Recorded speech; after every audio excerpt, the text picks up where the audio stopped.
Hello साथियों, नमस्कार, जय हिंद। कैसे हैं आप सभी? उम्मीद करता हूँ आप सभी अच्छे होंगे, स्वस्थ होंगे और अपने आने वाले एग्जामिनेशन की प्रेपरेशन को अच्छे से कर रहे होंगे। साथियों, आज लेकर आए हम साइकोलॉजी के टॉप 30 MCQ। जैसा कि आप डिमांड कर रहे थे कि साइकोलॉजी की वीडियो बनाइए, तो साइकोलॉजी की वीडियो लेकर हम आए हैं।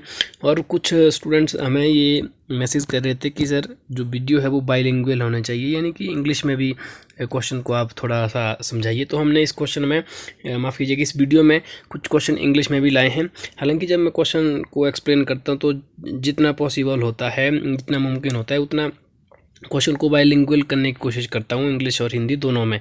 ठीक है, फिर भी अगर आप को नहीं लगता है पता तो उसके लिए माफ़ी चाहते हैं। हम कोशिश करते हैं कि बाइलिंगुअली रहे। स्टार्ट करते हैं आज की वीडियो को। और जहाँ पे इंग्लिश क्वेश्चन आएंगे वहाँ पे हिंदी सेक्शन वाले स्टूडेंट डरे नहीं, वहाँ पे मैं हिंदी में उनको ट्रांसलेट कर दूंगा। First question is RB cattle ने व्यक्तित्व परीक्षण बनाया जिसे डैश नाम से जाना जाता है। क्वेश्चन का सोल्यूशन बताने से पहले मैं आपको बताना चाहूँगा, जो क्वेश्चन है ये सारे के सारे टैट में आए हुए किसी न किसी, आप यहाँ पे देख भी सकते हैं। हर क्वेश्चन के नीचे आप यहाँ पे देख सकते हैं, जैसे EHP टैट नॉन मेडिकल 2020 में आया हुआ ये क्वेश्चन है। ठीक है, तो इस तरह से आपको ध्यान रखना है, जो भी क्वेश्चन हम यहाँ पे डिस्कस कर रहे हैं वो किसी न किसी ईयर में आया हुआ है। ठीक है, तो RB कैटल ने जो पर्सनैलिटी मेजरमेंट के लिए टेस्ट दिया था उसको 16 PF टेस्ट कहा जाता है। तो right answer is option number सी।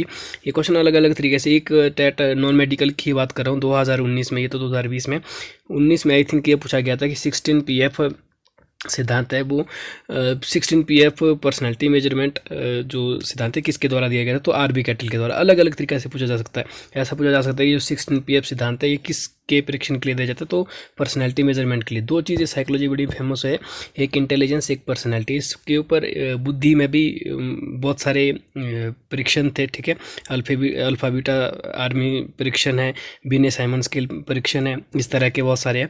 और व्यक्तित्व मापने के लिए भी अलग अलग परीक्षण बनाए गए, जिसमें से एक ये है RB कैटल के द्वारा दिया गया 16 PF सिद्धांत। ठीक है, डिटेल लेक्चर्स ये तो मैं फिर से कहूँगा, हमारी प्लेलिस्ट बनी हुई है यूट्यूब पे साइकोलॉजी के नाम से। दूसरी प्लेलिस्ट, दूसरी या तीसरे नंबर पे प्लेलिस्ट आपको मिल जाएगी, उसको आप वॉच कर सकते हैं। उसमें 16 से 17 वीडियो आई थिंक इतने बन चुके हैं, जिसमें कि 10 to 12 वीडियोज़ कॉन्सेप्ट के ऊपर है, जबकि बाकी वीडियोज़ हमने MCQ डिस्कस किया, जैसे आज डिस्कस कर रहे हैं।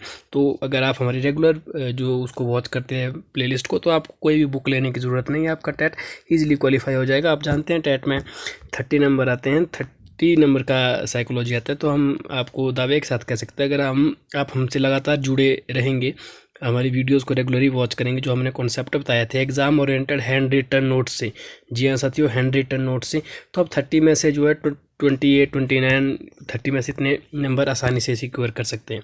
ठीक है, क्वेश्चन नंबर 2 की ओर बढ़ें। ये जो है CDP का क्वेश्चन है, मैंने बहुत बार बोला है कि CDP का क्वेश्चन भी पूछा जाता है पेडागोजी का, जिसमें आपकी कॉमन सेंस चेक की जाती है बतौर एक शिक्षक के। आपकी कक्षा की एक छात्रा द्वारा कक्षा में छेड़ने की शिकायत करती है, इस समस्या को आप कैसे हल करेंगे? ठीक है, टीजिंग की बेसिकली ये क्वेश्चन है कि अगर आपके क्लास के अंदर कोई बॉय किसी गर्ल को जो है छेड़ने की कोशिश करता है किसी भी तरह से, मानसिक रूप से या शारीरिक रूप से, इस समस्या को आप कैसे हल करेंगे एज ए टीचर? तो ये पेडागोजी क्वेश्चन है, मैंने आपको बहुत बार बता रखा है। इन तरह के क्वेश्चन में आपको क्या करना है, आपको चारों ऑप्शंस को पढ़ना है, क्योंकि ऐसे क्वेश्चन हो सकता है कि एक मतलब जैसे फॉर एग्जांपल ABC तीनों ठीक का मतलब कि इस क्वेश्चन को बहुत बार ऐसा होता है कि क्वेश्चन को ऐसा लगता है कि तीनों आंसर जो ठीक है यार, अब इनमें से कौन सा ठीक करना है। तो वहाँ पे आपको मोस्ट अप्रोप्रिएट आंसर को ध्यान में रखना है, जो उन 3 में से भी सबसे ज़्यादा सटीक बैठता है। तो CDP में भले ही क्वेश्चन ईजी लगता है, लेकिन उसके जो आंसर होते हैं वो कन्फ्यूज़न कर लेते हैं। तो आपको मोस्ट अप्रोप्रिएट आंसर जो बिल्कुल सटीक लग रहा है आपके हिसाब से, उसको टिक करना है। जैसे फॉर एग्जाम्पल इस क्वेश्चन में आप देखेंगे, और यहाँ पर आप एलिमिनेशन मेथड भी लगा सकते हैं ऐसे क्वेश्चन में। फर्स्ट ऑप्शन है दोषी छात्र को पाठ पढ़ाने के लिए छात्र के अभिभावक को कहना, ये तो बिल्कुल गलत है। ठीक है, साइकोलॉजी के अकॉर्डिंग ये नहीं है, ऐसा भी कर सकते हैं आप बेसिकली, बट यू नो कि आपको इस सोल्यूशन को क्लास में ही अगर आप इसका समाधान करते हैं पॉजिटिव मैनर में तो ज़्यादा चाहिए। इसका जो रेनफोर्समेंट है वो नेगेटिव जाएगा, नेगेटिव पुनर्वलन करेगा इसमें, क्यों? ठीक है, अनुशासित समिति के पास मामले की रिपोर्ट करना, अपने ढंग से पूछताछ करना, लड़की को कन्या सहपाठी का आदर करने की सलाह देना, ये भी इसका राइट आंसर है। बहरहाल इसका जो राइट आंसर है वो ऑप्शन नंबर सी की अपने ढंग से ही पूछताछ करना, ये वहाँ पे मोस्ट अप्रिशिएट आंसर है। अब देखिए, ऑप्शन नंबर ए तो मैंने पहले बोला, ये नहीं हो सकता था, ठीक है।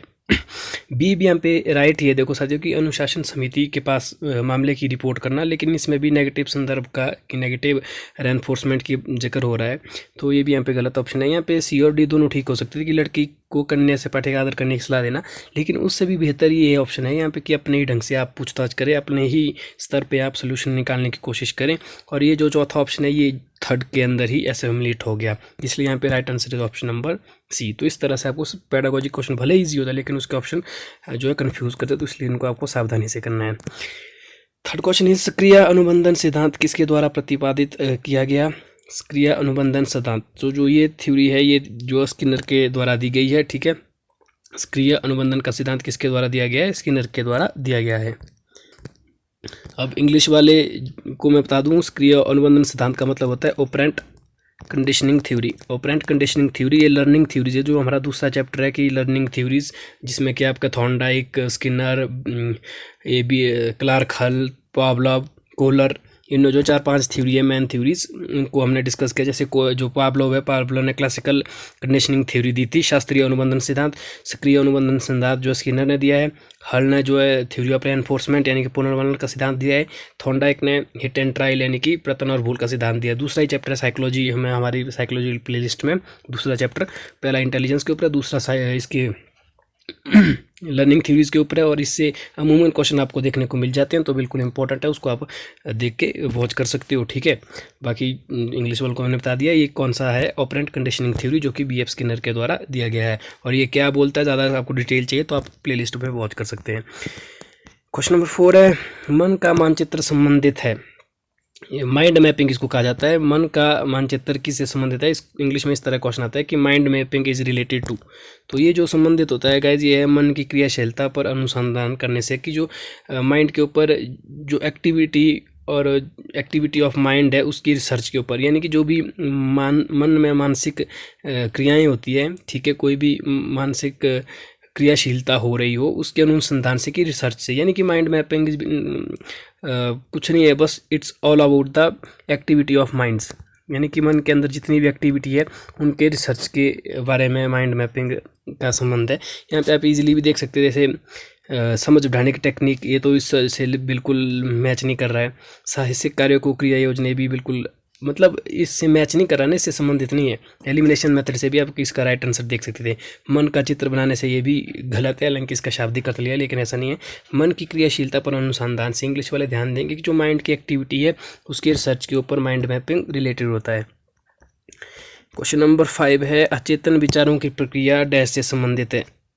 जो गाइज 3 तरह के माइंड्स के बारे में आप साइकोलॉजी में पढ़ते हैं, अचेतन मन, चेतन मन और अर्धचेतन मन, जिसको कॉन्शियस, सब कॉन्शियस और अनकॉन्शियस कहा जाता है, ठीक है। यहाँ पे अनकॉन्शियस की बात की गई है, अचेतन थॉट्स की। अचेतन थॉट्स की प्रक्रिया जो है वो किससे संबंधित है? तो ये जो है उद्भवन से संबंधित होती है, ठीक है, उद्भवन।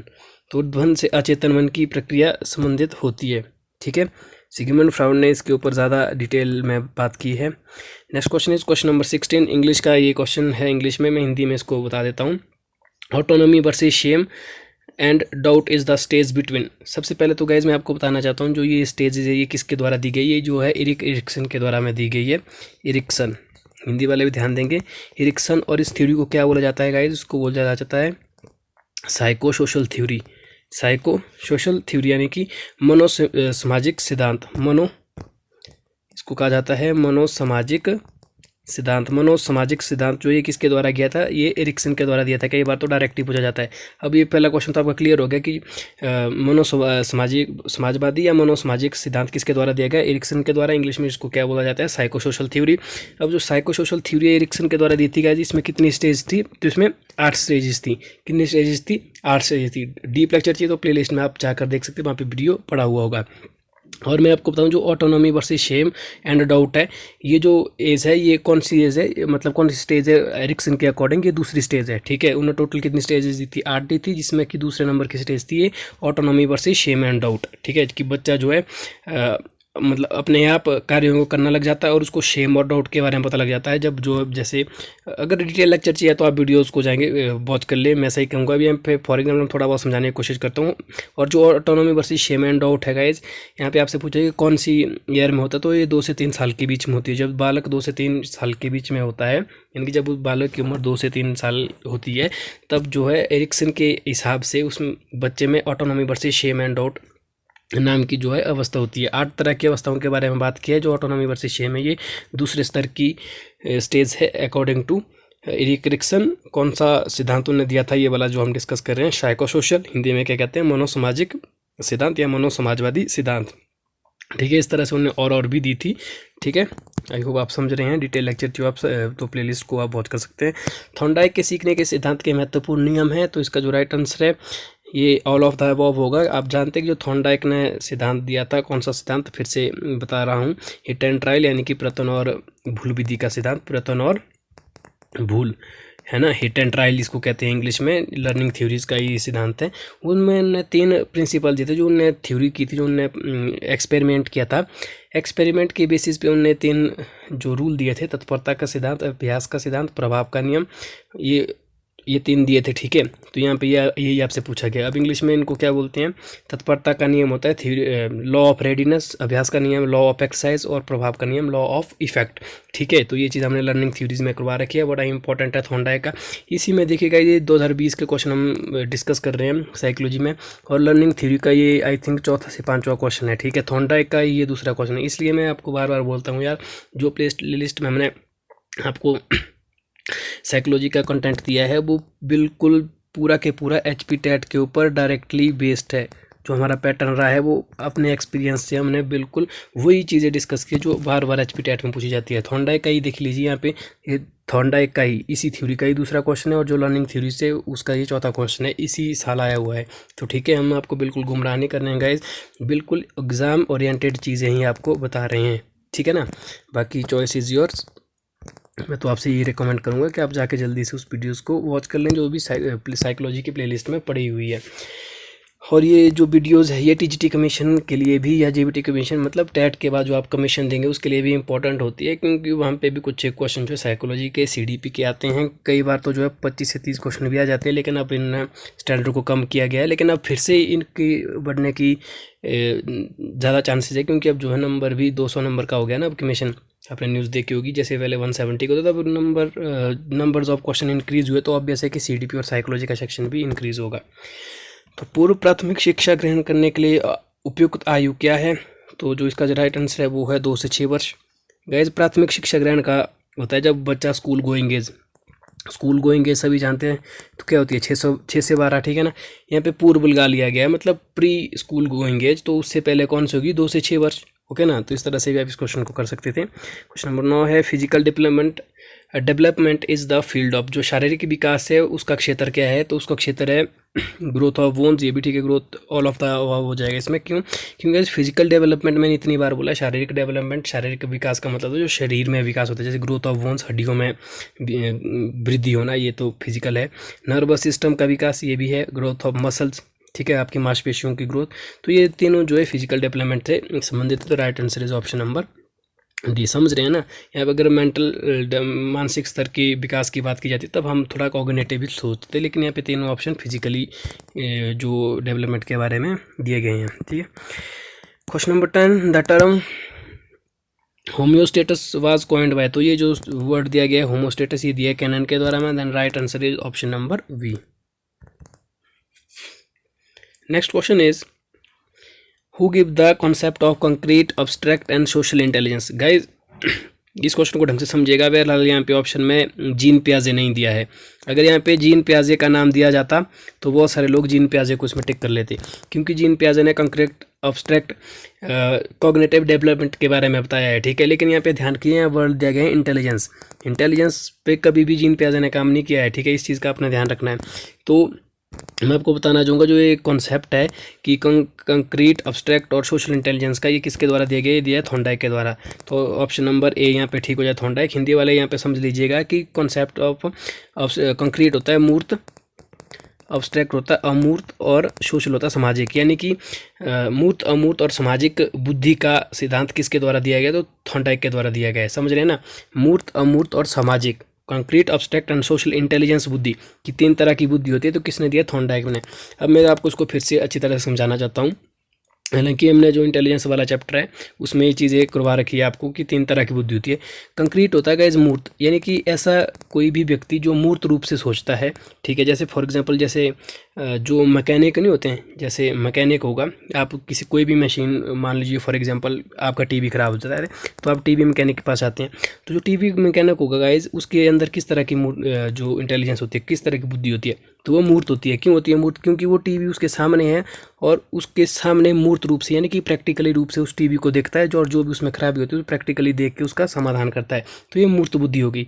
जबकि अब्स्ट्रैक्ट होता है अमूर्त बुद्धि, जब कोई सोल्यूशन अमूर्त रूप से सोचा जा रहा है। जैसे हमारे साइंटिस्ट होते हैं, वो क्या करते हैं, जो वो इमेजिनेटिव उनके अंदर थिंकिंग होती है, इमेजिनेटिव किस्म की इंटेलिजेंट होती है, उनके पास सोल्यूशन है। जैसे कोई रॉकेट भेजना है, ठीक है, मून पे भेजना है, तो मून थोड़ी होती है अर्थ के पास, है ना। वो जो है उसकी स्टडी करते हैं, इमेजिनेटिव तौर पर काल्पनिक तरीके से सोचते हैं और उसके ऊपर जो भी फिर काम करना है उसको अपनी थ्योरी को आगे पब्लिश करते हैं और उसी हिसाब से रॉकेट बनाते हैं, स्पेस क्राफ्ट, जो भी इस तरह। समझ रहे हैं ना आप बात को? तो अमूर्त बुद्धि होती है जो काल्पनिक रूप से कार्य करती है। तो थॉर्नडाइक ने 3 तरह की बात की थी कि मूर्त बुद्धि, अमूर्त बुद्धि और इंटेलिजेंस। माफ कीजिएगा, सोशल बुद्धि।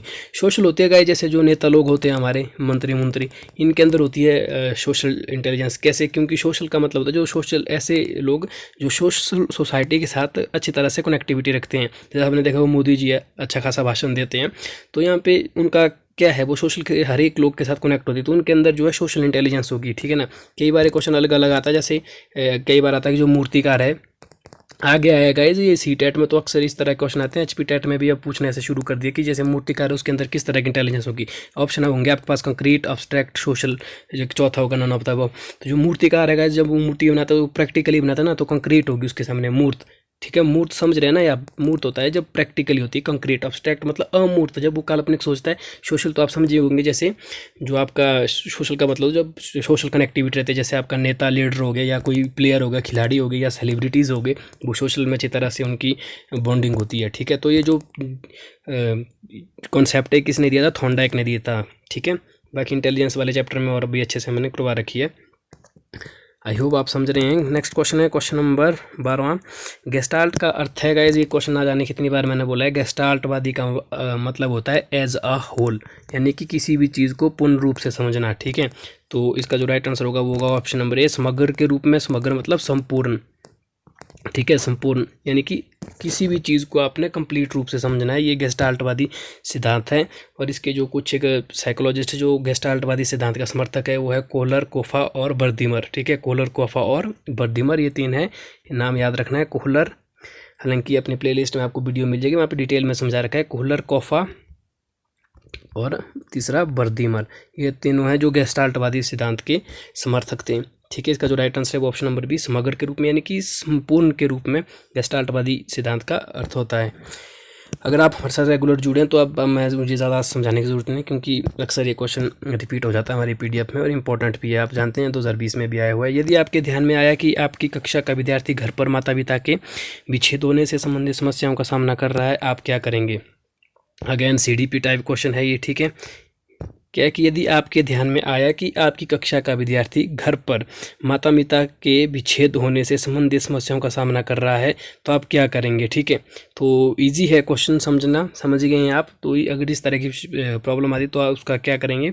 इस विषय पर विद्यार्थी से कोई बातचीत नहीं करेंगे, ये तो बिल्कुल गलत होगा। साइकोलॉजी में जो है ये दंड देना, मतलब किसी की कंप्लेंट करना, उसको इग्नोर करना, ये ऐसे ऑप्शन कभी भी राइट नहीं हो सकते, ठीक है, क्योंकि ये नेगेटिव रूप से वर्क करते हैं। हमें जो है पॉजिटिव अप्रोच लेकर चलना है। उससे सहानुभूति व्यवहार करेंगे, ये भी हो सकता है। माता पिता से बातचीत करेंगे, ये भी हो सकता है। वैसे छात्र के प्रति तटस्थ रहेंगे।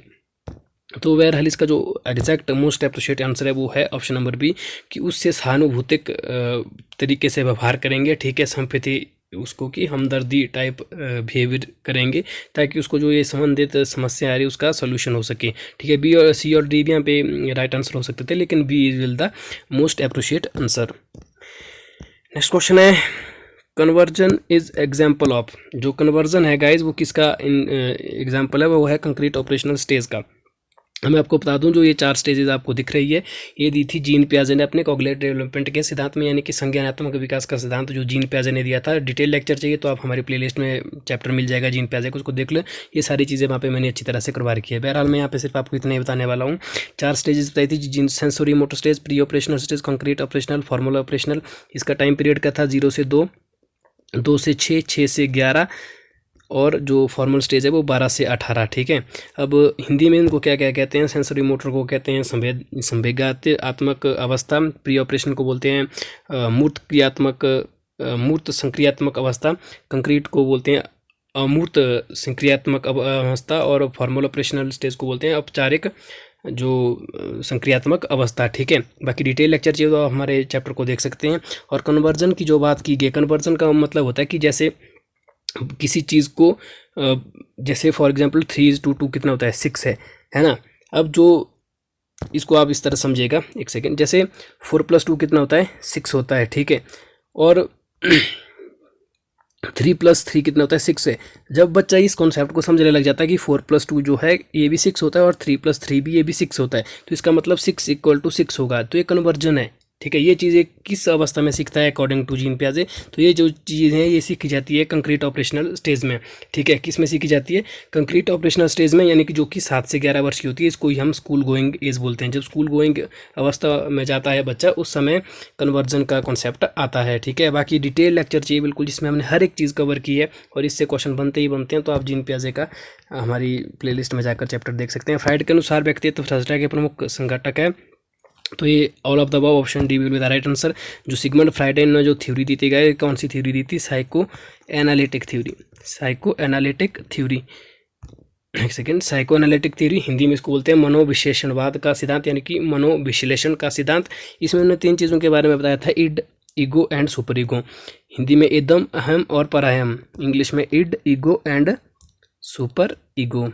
ठीक है, तो इन 3 चीज़ों के बारे में उन्होंने बताया था, जिसमें उन्होंने बताया था कि जो इड है, इड जो है गाइज ये सेटिस्फैक्शन हैप्पीनेस के ऊपर काम करता है, इसको सिर्फ हैप्पीनेस चाहिए। ठीक है, इदम जो है थोड़ा बहुत देखता है, जबकि परायम है ये जो है मतलब मॉरल के रूप में काम करता है, मॉरलिटी नैतिकता देखता है। अगर कोई भी काम है, जैसे फॉर एग्जाम्पल मैं आपको बताता हूँ, जैसे ईड है, ईड इंसान का इस तरह का संरचना आएगा, इस जैसे ये अगर ये चोरी करना चाहे तो ये कर सकता है, क्योंकि उसको वो चीज़ चाहिए। जैसे मान लीजिए इसको कोई, जैसे हैंड वॉच, कोई घड़ी इसको पसंद आ गई किसी छात्र को, तो वो प्लेजर प्रिंसिपल पे काम करता है। ये जो है उसको चोरी करने के लिए भी प्रेरित करेगा, बस उसको घड़ी चाहिए, क्योंकि घड़ी मिलने से उसको क्या मिल जाएगा?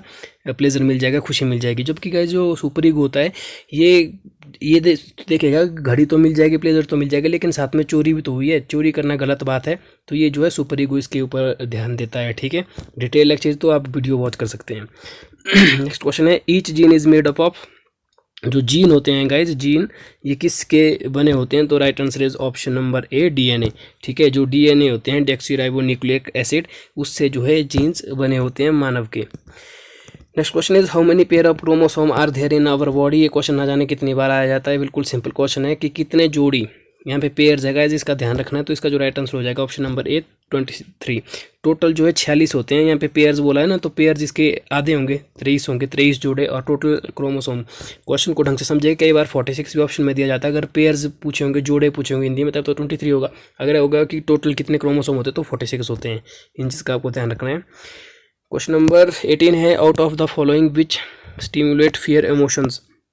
फियर इमोशन, जो डर का जो इमोशंस है, ठीक है, उसको कौन जो है स्टिमुलेट करता है? तो सडन नेचुरल स्टिमुलस, जो अचानक से नेचुरल प्राकृतिक स्टिमुलस होता है, वो जो है उसमें जो डर का भाव है उसको बनाए रखता है। ठीक है, the right answer is option number B. Question number 19 is the school of behaviourism was organised by. ना जाने कितनी बार बताया कि जो बिहेवियरिज्म है, व्यवहारवाद, इसका जो संप्रत्यय है, यहाँ पे स्कूल का मतलब होता है संप्रत्यय, यानी कि जो व्यवहारवाद का सिद्धांत है या व्यवहारवाद का जो प्रत्यय है वो किसके द्वारा दिया गया? जे.बी. वॉटसन के द्वारा। ना जाने कितनी बार मैंने ये चीज़ बताई है। जो अलग अलग स्कूल जैसे बिहेवियरिज्म है, ठीक है, अलग अलग चीज़ें, कॉग्निटिव डेवलपमेंट, ये उनके फादर, या इसको इस तरह से पूछा जाता है कि बिहेवियरिज्म के फादर कौन? तो जे.बी. वॉटसन थे। पहले ही वीडियो में हमने ये सारी चीज़ें कवर की है, वहाँ से आप देख सकते हैं। तो कुल मिलाकर मैं आपको ये कहना चाहता हूँ कि अगर आपको हमारी वीडियोज़ जो भी साइकोलॉजी के प्लेलिस्ट में आपको मिल जाएगी, उन सभी को वॉच कर ले यार। उसके बाद आपको कोई कुछ भी नहीं पढ़ना है, वहीं से ही आता है सारा का सारा टेट में, ठीक है। Who said that mental hygiene means investigation of law of mental health and taking off? तो ये जो स्टेटमेंट है ये दी गई है ड्राइवर के द्वारा, ठीक है। ड्राइवर के द्वारा एक आधी स्टेटमेंट जो है टेट में अक्सर पूछी जाती है, तो इसका आपको ज़्यादा टेंशन नहीं लेना, क्योंकि अगर तो कोई इजी स्टेटमेंट है जो आपने पढ़ी है आई तो ठीक है, वरना आप इसमें तुक्का भी लगा सकते हैं, क्योंकि 200 से 300 स्टेटमेंट से अब आप कितने को लर्न करने बैठेंगे, ठीक है। स्टेटमेंट कोई भी एक आ सकते हैं, वो आपके लक के ऊपर डिपेंड करता है, ठीक है। वीडियो गाइस यहाँ पे लंबा बन रहा है, तो आज हम 20 क्वेश्चन ही डिस्कस करेंगे, उसके लिए माफ़ी चाहेंगे, क्योंकि आज मैंने हर एक क्वेश्चन को अच्छी तरह से समझाने की कोशिश की, जैसा आपने डिमांड की थी कि सर थोड़ा टाइम दीजिए, आप जो है टाइम नहीं दे रहे हैं क्वेश्चन को, तो आज मैंने पूरी कोशिश की। गाइस मैं टाइम इसलिए नहीं देता हूँ ना, क्योंकि हमने कॉन्सेप्ट वाली चीज़ें ऑलरेडी आपको बता रखी है, तो आप पहले उनको वॉच करें ना, उसके बाद ये MCQ जो हम यहाँ पे करवाते हैं उनके ऊपर आइए, ठीक है। आप जो है कॉन्सेप्ट वाली वीडियो देखते नहीं और फिर सीधे ही क्वेश्चन पे आते हैं, तो इस पर क्या है ना, इससे अब मैं क्या ही बोलूँ, समझ गए होंगे आप, ठीक है ना।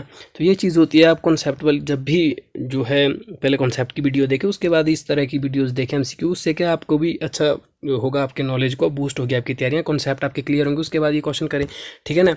इसलिए हम ज़्यादा टाइम नहीं देते हैं क्वेश्चन के ऊपर, क्योंकि हमने वो चीज़ें करवा रखी होती है। तो थी आज की वीडियो, अगर वीडियो आपको पसंद है तो लाइक करें, शेयर करें और अपनी राय कमेंट सेक्शन में ज़रूर दें कि आज की वीडियो आपको कैसी लगी, क्या हमें नेक्स्ट आगामी वीडियो किसके ऊपर बनानी चाहिए, और हमें अपने वीडियो को सुधार करने के लिए और क्या क्या ज़रूरी कदम उठाने चाहिए, ज़रूर कमेंट करें। और हाँ, एक जो स्टूडेंट है हमें बता रहे थे कि शेयर कैसे करनी वीडियो को, गाइस आपको शेयर का बटन मिल जाएगा, उसको आपने क्लिक करना है, वहाँ पे फिर आपको कॉपी लिंक करना है, ठीक है। एक लिंक आएगा, उसको आपने कॉपी करना है। फिर जो ग्रुप्स होते हैं ना, जैसे स्टडी ग्रुप है कोई भी, जैसे आपने लाइक किया होगा, फेसबुक पे किया होगा, व्हाट्सएप में कोई स्टडी ग्रुप है, वहाँ पे आपको जस्ट उसको जहाँ पे आप टाइप करते हो वहाँ पे रखना है, वहाँ पे उस लिंक को पेस्ट कर देना है, ठीक है। जैसे ही आप पेस्ट करेंगे वो लिंक आ जाएगा, वहाँ पे आपने सेंड कर देना है, बस इतना ही करना है। फेसबुक का कोई स्टडी ग्रुप है, वहाँ पे लिंक को शेयर करिए, व्हाट्सएप का कोई स्टडी ग्रुप है, वहाँ पे शेयर करिए, या डायरेक्टली या कोई ऐसा स्टूडेंट है जो टेट की प्रिपरेशन कर रहे हैं, वहाँ पे आप लिंक को शेयर कर लीजिए, ठीक है। तो ये है, तो आई होप आप समझ रहे हैं, और हमारी जो ये भी आपके लिए रेगुलर वीडियो बना रहे हैं टेट के लिए, अगर आपको हमारी मेहनत अच्छी लगती तो यार प्लीज़ चैनल को सब्सक्राइब तो कर ही लिया होगा आपने, तो वीडियो को लाइक करने के साथ साथ वीडियो को शेयर करें ज़रूर अपने जो स्टडी ग्रुप्स होते हैं। थैंक यू, मिलते हैं नेक्स्ट वीडियो में।